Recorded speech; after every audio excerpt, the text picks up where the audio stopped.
England are the World Cup champions for the third time in their history.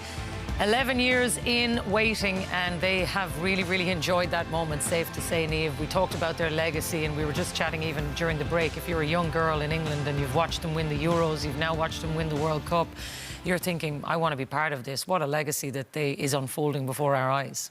Yeah, massively, and huge kudos to them. They've put on an unbelievable tournament.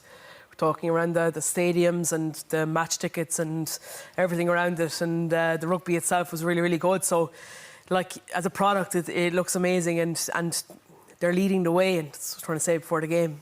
While you'd love Canada to win, I think England have invested so much time and resources, and really good coaches, really good domestic competition. So it breeds competition in order to get players to get better. And yeah, they pretty much seem to have sorted up at the moment. Yeah, they do. But that's the key, though, Darren. I mean, in a way, Niamh is right, because if you put the investment there and you show people the pathway and you get these kind of results, for countries like Ireland, OK, maybe we don't have that same playing population, but you look at somebody like Canada and you're thinking, if we can invest in this thing, 4 years' time, there is a gap that can be bridged. Absolutely, and you can see, you have to admire them and be a little bit jealous of as well of how ahead of the game they are with women's sport. You mentioned the women's in the Euros with the soccer, now this, and just the whole tournament was so well organised. We spoke about how it kind of went around the country. They picked really good stadiums. No stadium was half empty, which we see in both men's and women's World Cups. Some finishing at Twickenham with sold out,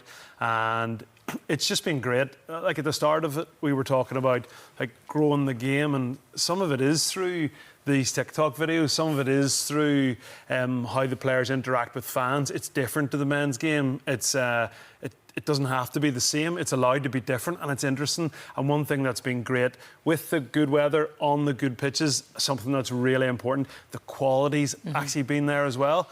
For these players to showcase themselves as really good athletes that can like pass accurately and hit rugs hard and actually produce a high standard but a really entertaining product. I think they will have mopped up a lot of sofa fans who'll say, do you know what, that was bloody good. Yeah, and I think for Irish fans, for the first time in 8 years, we were there, Lindsay. We were part of the party. So how do we get to the next level? It was phenomenal. Just the World Cup itself, and how do we do it?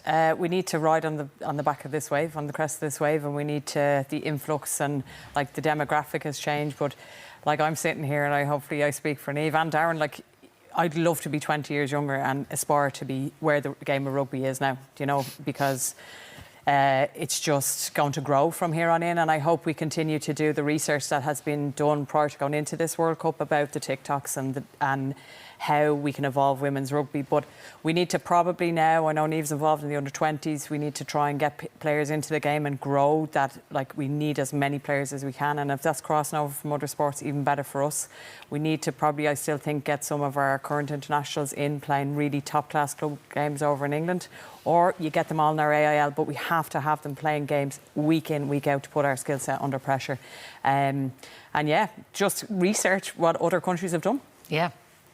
Sounds easy, doesn't it? Yeah. All right, well, look, we have had such a thoroughly entertaining tournament, but that is all we have time for tonight. My thanks to Darren, to Lindsay, to Niamh, and to all of our pundits right throughout what has been a hugely enjoyable tournament. England are the champions. 4 more years for Ireland to plot their path to success in Australia 2029. We'll see you soon.